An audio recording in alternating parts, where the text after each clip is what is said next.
So another week gone, and school has had its second full week, and I can now state that it's harder than it was. Interestingly, the grammar is getting more difficult, and the making speech is, always difficult. And also we have to do sakubun, as I write stuff. The thing is, though, we did that last term too, but then we just wrote stuff and we got it corrected. Now we have to write it, they correct it, rewrite, they correct it, and rewrite. So 3 times. And there's all these rules, and you have to, instead of just writing it like on a regular page, you have to have this grid. And I like grids, but you have 1 character per grid, per box, pretty much. But then in weird Japanese grid writing rules, the first box of every new paragraph has to be empty. So it starts with the first box blank. And then we have the period, and you want to move a paragraph. This first one there has to be blank. No idea why exactly, but whatever. And then it has to be 400 characters total. It can be a little bit over, but not too much over, and it can't be not enough. At least it can be a little over. It doesn't have exactly, because I think they know that's too hard to do. But it's a little bit. We had this whole page of information of how to do this, and it's first you're okay, you get to write something. And I'm cool, okay, I like writing Japanese. But then it's oh, and here are 15 rules you have to abide by when you do it. Too much rules for me feels like it drags the fun factor down. But whatever. Last Friday we had the first, I think it was the first achievement test, which is the bigger test of the grammar, and I got 80 out of 100, which by last term's standards is low, although it's still above 80, which is fine. But then I saw one classmate in front of me, and I heard from another that they got 60 something, and I'm well, if that's going to be the average, I have no idea if it is, because there's only 2 students, but if that's going to be the average, and I really don't like the pronunciation part of class, which is always the first. Not the actual pronunciation, because that's fine. I don't have a problem with it. But it's the accent thing, where you have to go was it one of the first ones nitte imasu ne? Nitte as in you look, it fits you or something. It's nitte imasu ne?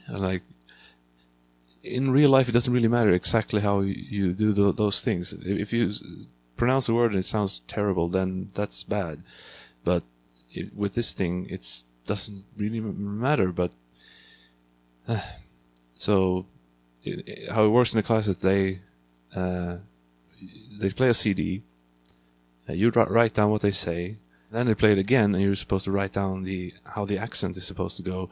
I never write that down because after you've done that, they ask 3 students to take the 3 examples and write how it's supposed to be.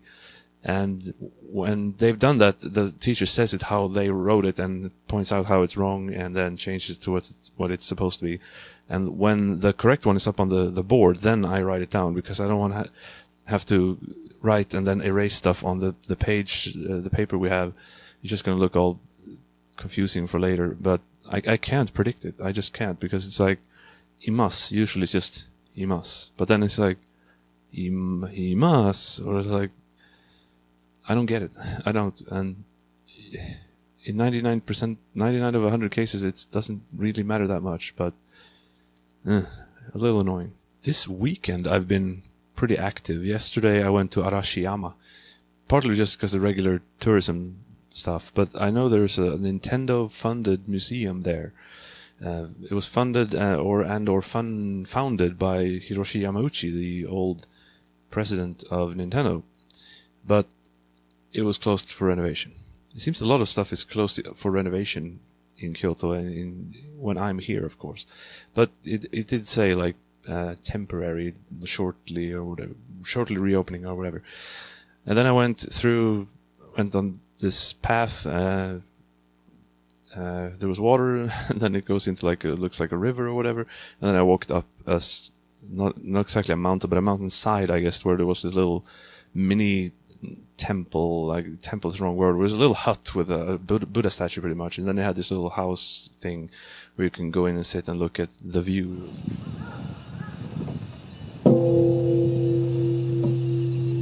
Today I've been to Nijo Castle, or as it said on one of the signboards, Nijojo Castle. But Nijo is the name, and Jo, it means castle, so Nijojo Castle is Nijo Castle. Typical. It reminds me of Saints Row, the first game. Saints Row, not Saints Row the first, but whatever. It's not the Los Carnales, it's just the Carnales. Los means... fuck it. Like and in Tropic Thunder, they have like... Let's go get those Viet Congs. Viet Cong! What? It's Viet Cong. It's no S. It's already plural. You wouldn't say Chinese's. I don't know anything about Vietnamese, so I made that mistake myself. But. And after Nijo today, I went to Okubo, which is in the Uji area, and I played baseball. Went to a batting cage, because there aren't really any batting cages in central Kyoto like there is in Tokyo and other places. I think it's because Kyoto is so so nice and full of temples and history and whatever, so they don't want to sully the beautifulness of it by putting this baseball thing where they have to put big nets and everything to protect the balls from crushing windows and stuff. And it went as well as expected. I missed almost all of them. I hit maybe 2 of them, 2, 3, 4. That was like almost a clean hit. All the others just zing. It just kind of hit. It nudged the bat, but it made a little sound. But it didn't. It only just grazed it pretty much. This week I bought 2 games and 1 game system. The first game is Joe and Mac 3, Lost in the Tropics.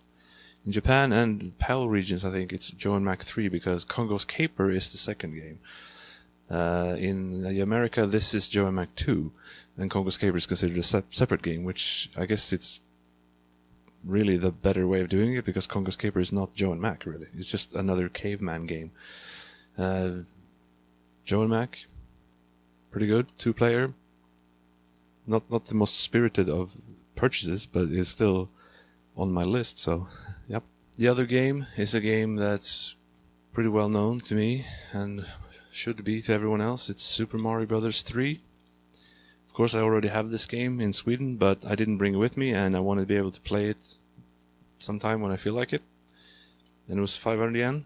Also, if I should run into Miyamoto somewhere in Kyoto, I hope to have this with me somehow and have him sign it. That would be so awesome. Not gonna happen, but that would be amazing. And then the game system. It is a DSi, LL. LL stands for large. Because Japan doesn't do XL, they do LL. Basically, I have 6 DS games here, but I can't play any of them because I was going to buy a 3DS. I wanted a new Nintendo 2DS LL, but they're expensive. They're 13,000 yen, which is still not that expensive. It would have been more expensive in Sweden, but basically I want to play my DS games, and so this was a way to do that. But I'm not gonna. I got the LL instead of a DS Lite just because I want bigger screens. I do have a DS Lite already in Sweden, but I didn't bring it with me, stupidly enough. But that's like when basically I'll have this until I get a 3DS, because I'm basically going to do it like this. I have a Game Boy Advance. I'm going to use that for playing Game Boy and Game Boy Color. I'm going to use a DS Lite to play Game Boy Advance because it has better screens for, in general. But they can't play original Game Boy. And I'm going to have a 3DS eventually to play DS games on, because the 3DS screens are even better. And it's just basically because to be able to play both on one console. So I have 3 consoles to play all of them. It's a weird system, but lastly, I guess this is just a semi-announcement or whatever I'm working on and will be done with next week sometime.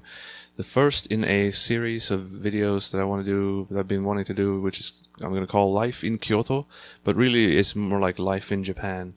Going through, because like before I moved here, I was like wondering about stuff. I couldn't really find that much information. I want to, serve every people who are thinking about moving to Japan, or more specifically Kyoto, but anyway, and on different, sort of topics, categories. And the first one is transportation, like subway and trains and stuff like that.